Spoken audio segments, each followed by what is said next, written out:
results. That's what they're doing. The good news is we're leading virtually every poll. We're leading I don't even know if we have anymore. I'm not sure that we even have a Republican candidate, somebody running, but not making any impact.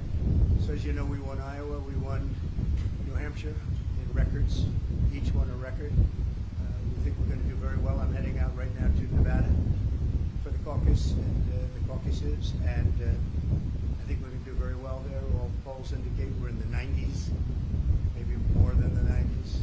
We certainly did well in a primary that didn't matter. They voted very nicely, and we have tremendous support from the people of our country. They hate what's happening at the border. They hate what's happening just generally. We're not a respected country anymore. We're laughed at all over the world. They're laughing at us.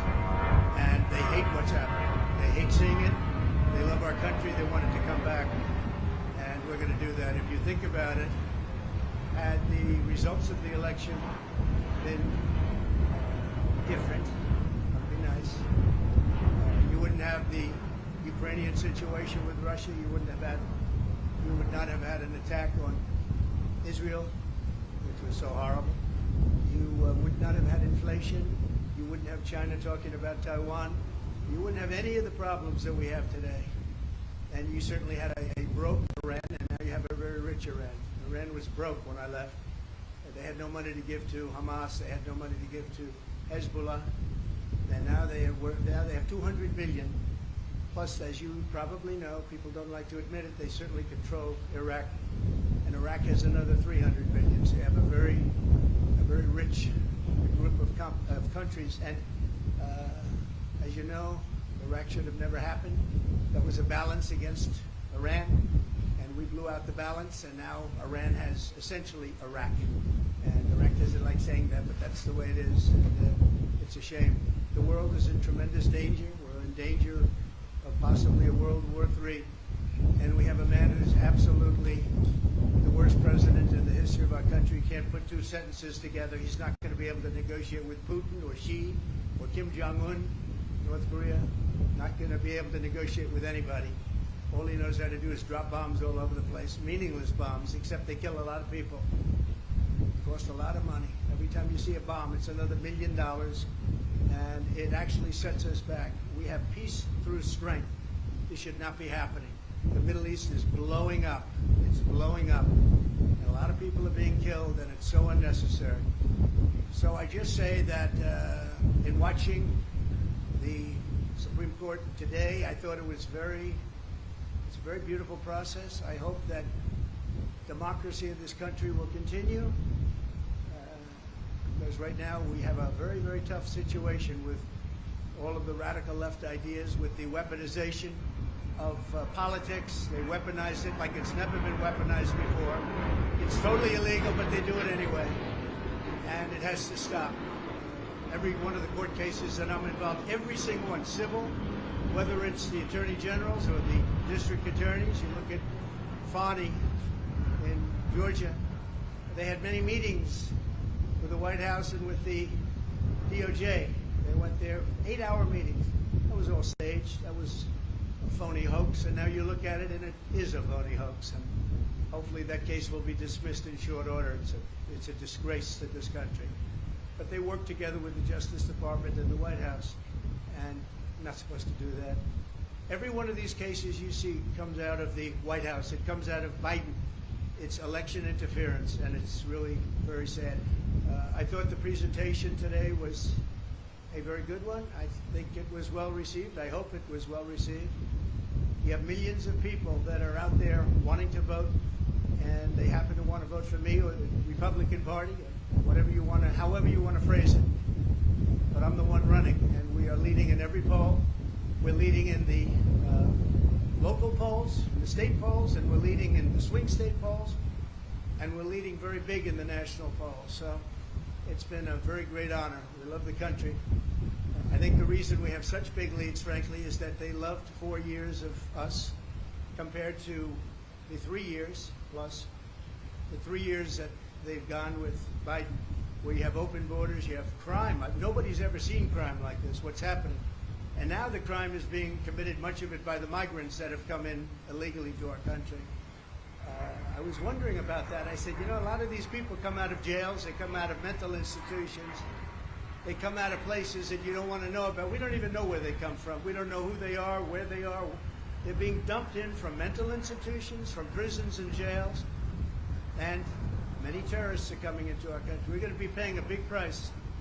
They have to stop it. They have to close the border. By the way, the president can do it just by saying, I want the border closed. I closed the border. We had the safest border in the history of our country. Now we have the most unsafe border in the history of the world. There's never been a country with a border like this, not even a third world country. So we are, again, we're going out to Nevada right now. We'll be out there. Some of you are going to be out there with us. Otherwise, your colleagues will be. And hopefully we're going to have a big night, caucus tonight. We're going to have a very big night. We expect to have a very big night. The Virgin Islands, as you know, are also very much in play today, so we'll be hearing about them sometime during the day or later on in the evening. And it's an honor to have you at Mar-a-Lago. I hope you like it. It's worth a little more than $18 million. There's another case.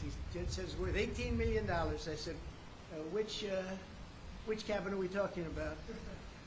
But that's the kind of justice we have. When they say that to try and build up a case, that was a shame. But that gave up so much. When they said that, that gave up so much. That Mar-a-Lago's worth $18 million. They had it appraised for, as you know, 50 to 100 times that amount. And we have a judge, that's what he said. And he's supposed to be ruling on me.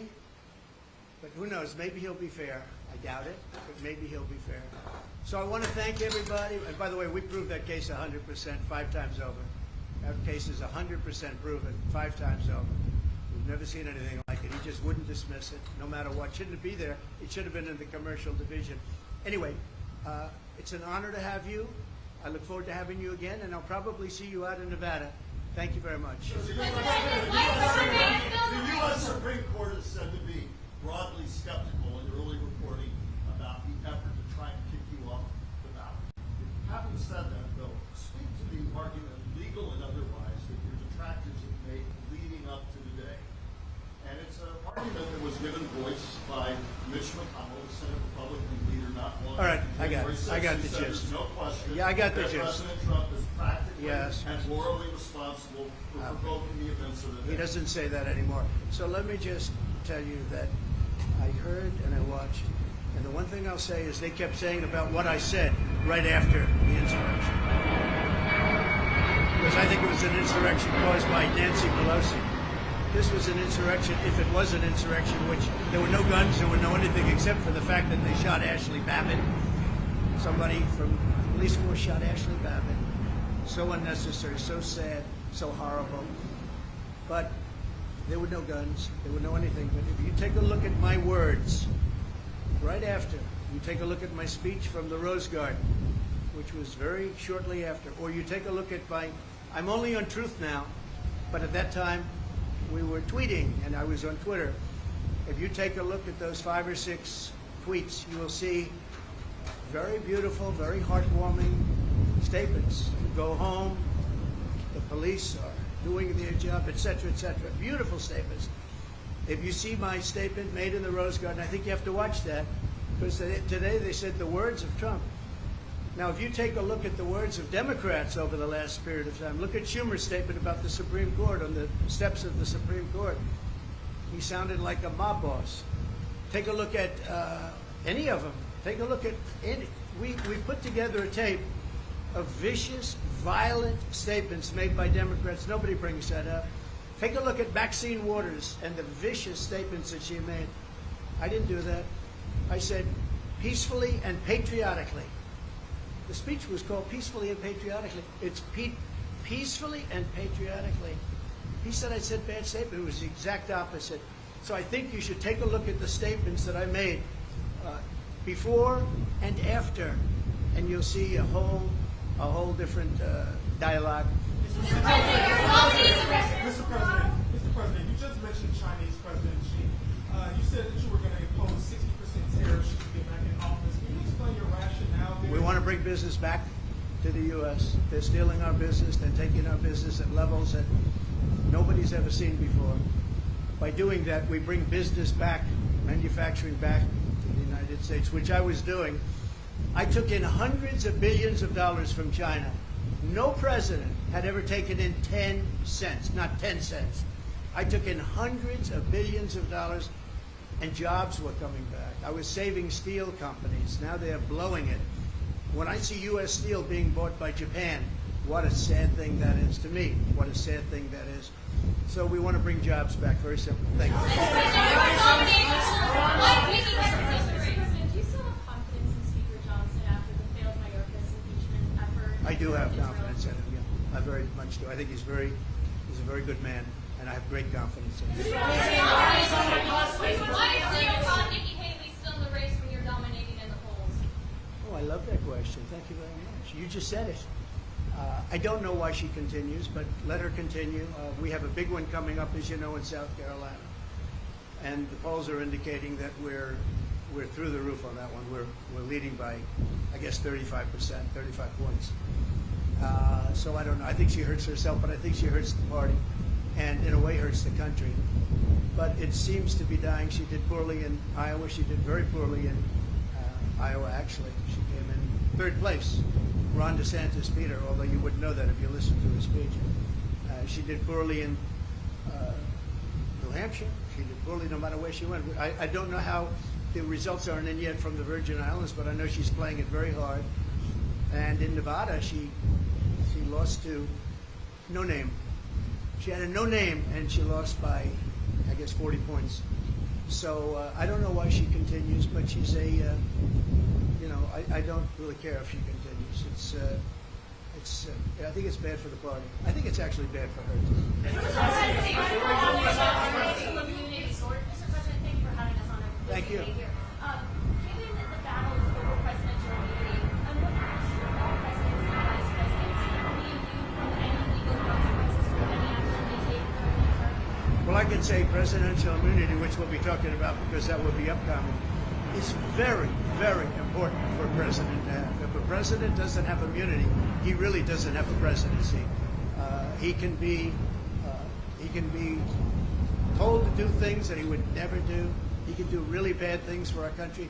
Presidential immunity is imperative. It's going to be very, very important. And I'd rather talk about that next week. But there is nothing more important to a presidency than immunity, because they have to be free to make decisions without saying, oh, if I do this or if I do that, as soon as I get out of office, we're going to be indicted. We're going to have trouble. And the other party will do that. I think we've seen that. They do that. There's some very bad people. And you have an opposition party, and they will do things that are very bad. If you don't have immunity, you can be blackmailed. You can be, as a president, they'll say, if you don't do this, this, and this, we're going to indict you as soon as you leave office.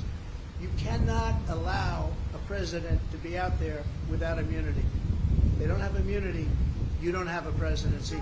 You lose all, you lose all form of free thought and good thought.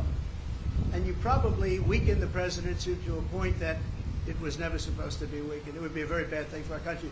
We'll be talking about immunity in the coming weeks. How confident are you that you will be treated fairly by the Supreme Court justices? And how much of a time frame do you need a decision in order for it not to derail the campaign? Well, I'm a believer in our country, and I'm a believer in the Supreme Court. I listened today, and I thought our arguments were very, very strong.